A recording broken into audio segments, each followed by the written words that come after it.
लड़की जब तक कुंवारी ना तुम्हारी ना हमारी लड़की सरकारी। ये बात है ना, आप भी सरकारी हैं, कभी उधर जाइए कभी इधर जाइए कभी इधर जाइए, कभी कैमरे वाला के साथ हो जाइए।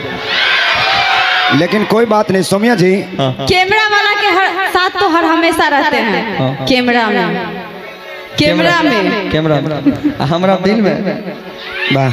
लेकिन सोमिया जी लेकिन सोमिया जी, कुछ लड़के अलग भी होते हैं और जमाना भी बदल गया है। कहते कि वक्त बदल गया है, लड़का इनकार भी कर सकता है ना, कि पैसे पास नहीं है तो क्रेडिट कार्ड से उधार भी कर सकता है। और अब तो सरकार ने भी मान्यता दे दिया है, कानून भी पास हो गया है कि लड़का लड़के से प्यार भी कर सकता है। इसलिए अब अच्छा आपसे भी कर लेंगे, कोई दिक्कत नहीं। बाप रे बाप, क्योंकि अब इधर करंट का लग जाता है, अपने नहीं लगता है करंट। ठीक है।